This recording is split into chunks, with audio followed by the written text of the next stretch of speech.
me again to do another sword review. So this is another Swordier sword. So a couple weeks ago, I reviewed this sword, which is marketed by Swordier as a 18C blade. I determined that from my perspective, it's not really an 18C blade. It's more like a 15A blade. You know, I think it's Type 15 blade. It's still very sharp. But you could mark it as an 18C. I mean, 18C is it has a fairly specific blade profile.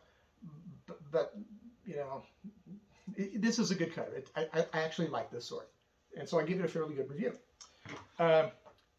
Interestingly, about 2 weeks after I did that, Swordier decided to market this sword, which is a Type 18, or sorry, Type 15A bastard sword. Does this look familiar? Let's see. Here's the 18C. Here's the 15A. They are the same blade. Different hilt construction, different pommel, different quillons, but blades, they're the same length, they're the same thickness, same distal taper, same geometry. They're the same blade with just different hilts. Marketed as 18C, marketed as 15A. I think these are both 15A, but it doesn't matter because, as I said in the previous sword review, you know, it doesn't matter what you call the sword as long as it's a functional sword and it's accurate to a particular time period, you know. And so these are, you know, whether you call it an 18C blades are early part of the, 15th century.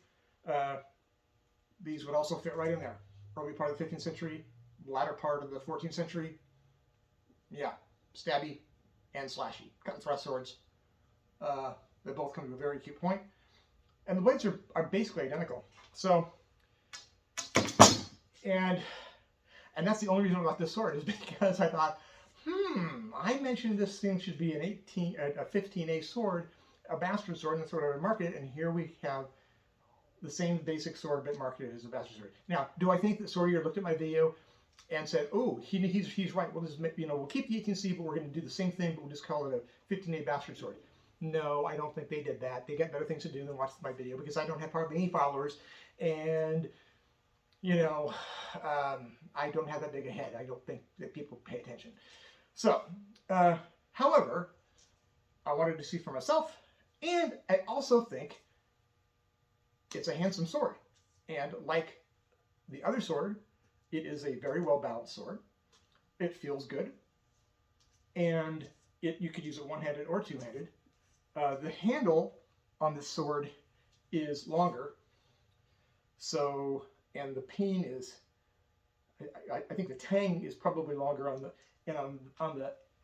this sword. They probably chopped the end of the tang off. But actually, no, maybe not, because I think it's about the same. Yeah, it's the same sword. It's the same exact blade. They're exactly the same length. They weigh the same, just different hilts. So let's take a look at this sucker up close.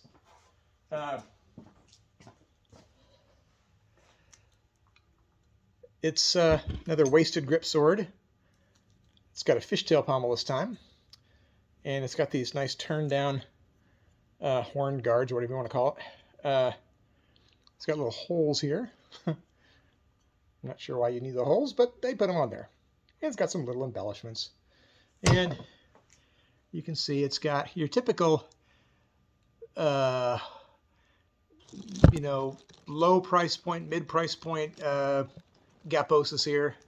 It's not terrible. It's actually, this is better than the other sword, I think.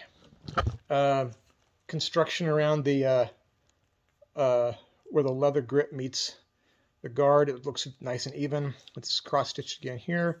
We didn't use contrast stitching this time. There's a little bit of dirt here. I don't know if you can see that. There's a little bit of dirt here. But it's also even all the way around here. And the fishtail pommel there's a little bit more hard edges on this than there was on the scent stopper.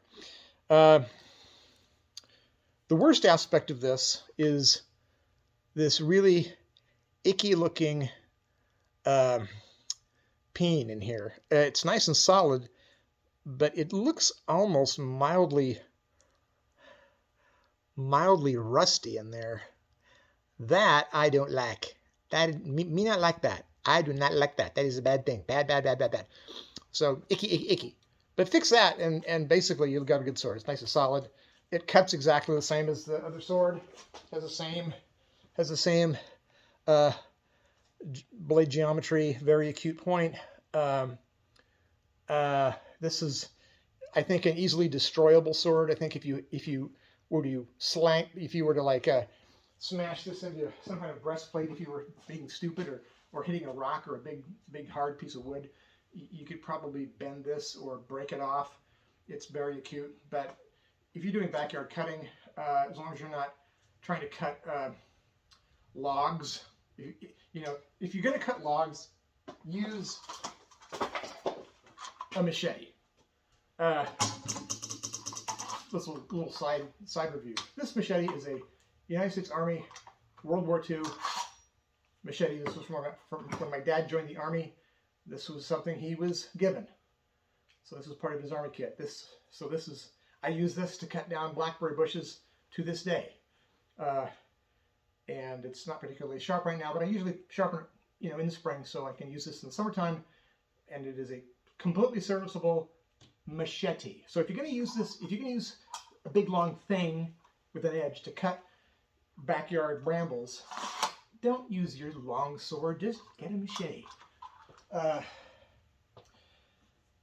Anyway, again, balance is really good on this. The distal taper, it's exactly the same as the 18C blade. It's about 50% from here down to about here. It is a pretty stiff blade. It's not hollow ground. It is it's diamond cross section again. There's a little rippling on it, as you'd expect for a mid price point sword, but the finish is nice. It's nicely done all the way down. It came super duper sharp. Not quite as sharp as this sword. This sword out of the box came so sharp that I cut myself a couple times just seeing how sharp it was.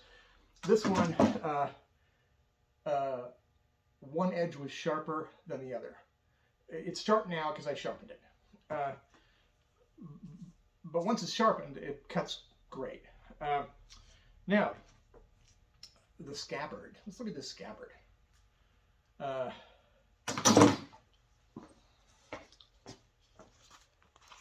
I think the scabbard's looking pretty good.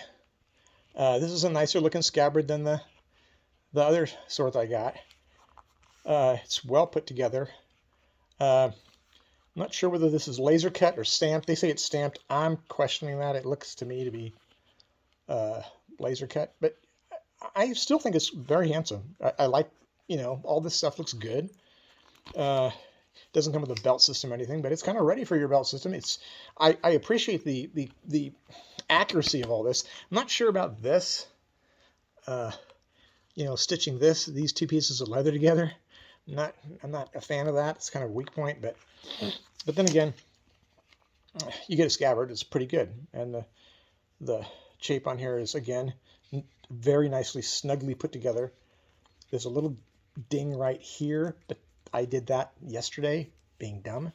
Again, it's a wood core scabbard. It's very lightweight, low profile.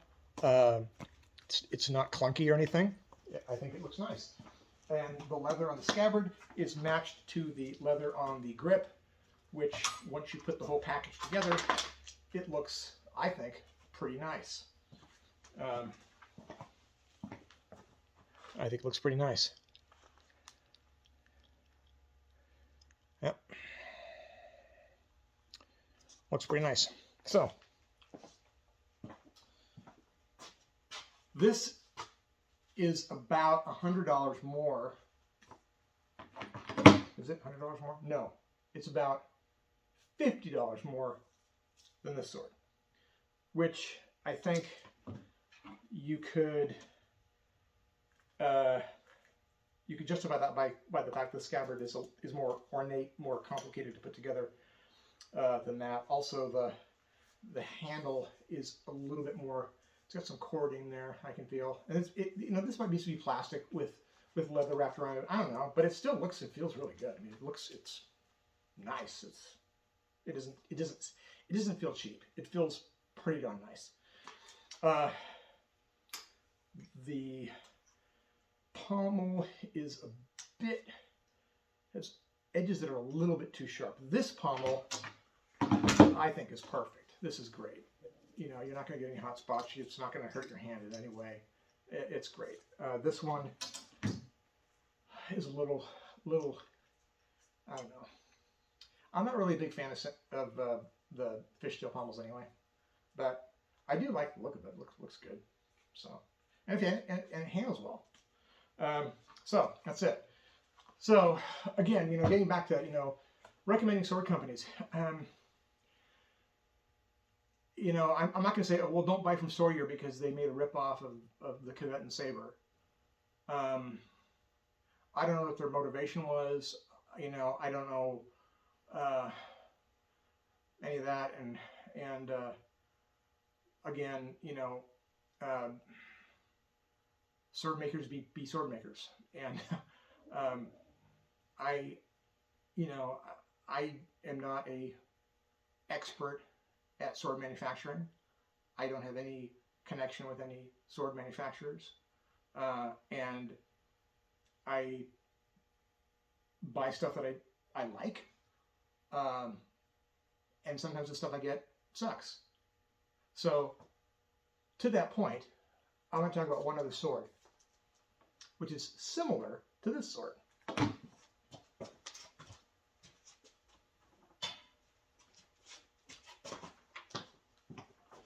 Here is a product from Topeka, another low-end, low-cost, I shouldn't say low-end, low-cost sword manufacturer. Now, I got this sword a while ago. It came with the belt system. The belt system broke within 25 minutes of me opening the product because the fittings were cast pot metal probably. They look nice, but they didn't last. Hence, the belt system is gone. I have it in some drawer somewhere, but it's garbage. This scabbard is crap. It's way too clunky. It's wood core scabbard. It is. And it's, at first glance, it's not too bad. But I mean, compared to that, this is, you know, no one is going to say, oh man, where did you get that scabbard?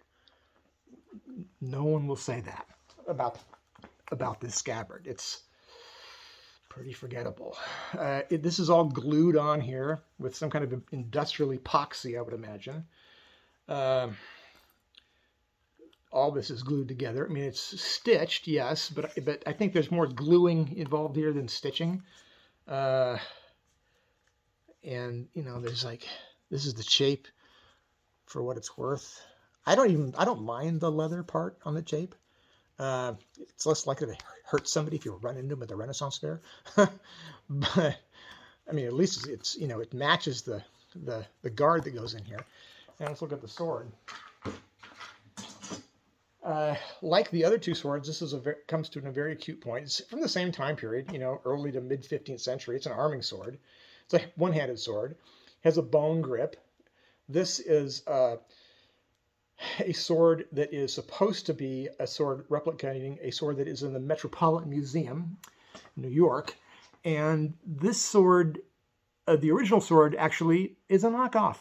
It's a manufacturer from the 19th century that's supposed to look like it's from the 15th century. So this sword is made to look like a fake. But I like it. It's nice. It's bronze. It's, you know, its geometry is not the best. The gaposis in the guard is not bad. Balance-wise, this is a wickedly fast blade. It comes standard unsharpened. I bought it from Cult of Athena. I had paid for the sharpening service. Because this is so blunt to begin with, the sharpening that they did to it, even though it's sharp, is a super duper pronounced secondary edge. I mean, really, really pronounced secondary edge on it. I mean, yeah.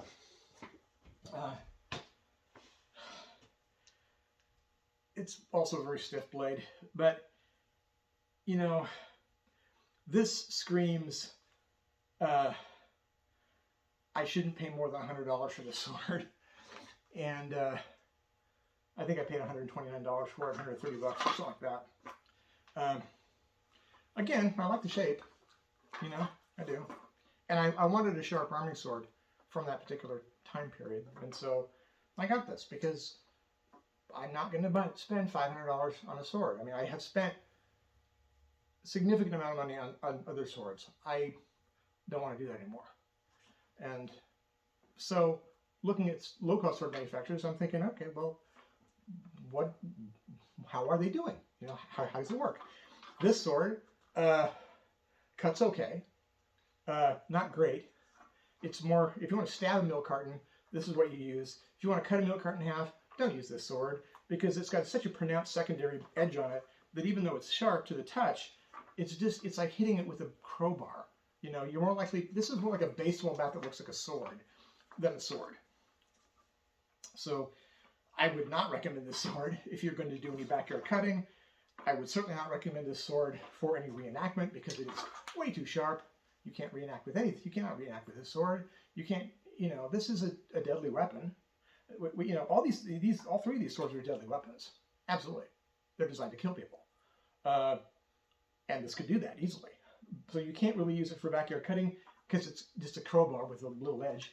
And you can't use it for reenactment because it's too sharp. So, is it a wall hanger? I don't even think it's a wall hanger because it just doesn't look that good. It might look good. It probably would look better out of the scabbard. If you're going to put it on a wall, just don't include the scabbard because people can look at that scabbard and they're going to go, ew. That's what I did with it. Versus this scabbard, which is nothing to write home about, but it's actually better. It's way nicer. It's more accurate. It's put together more correctly. I like it. I added this. So, and this scabbard is even better. And these swords are superior, in my opinion, to the construction of, at least of this Topeka. Blade thickness, you know, they're about the same blade thickness. This one's shorter, but the geometry in this one's all wonky. The blade is going this way slightly. I mean, this is I'm exaggerating, but they're going to go like this. So, yeah, so I would, you know, I left a fairly positive review on Cult of Athena about this sword a couple of years ago, and I got it. But would I recommend this sword to anybody? Not really. Not really. It's not that awesome. Would I recommend these swords from Swordier? So far, yeah. If you want to get something that's functional, that you can, you know, have fun with in the backyard, and that seems like they're put together pretty solidly for not that much money, okay. You know, okay. You know, do I recommend the company? I don't know. I don't know anybody that's good. I don't know anybody. I don't know enough about Swordier to recommend the company. I'm just saying this sword is pretty good, and this sword is pretty good. You know, I have a Dark Sword Armory sword that I think is really, really nice. Some people have a big problem with Dark Sword Armory. Whatever, but you know, I've got anyway. So that's it. That's my sword review for today.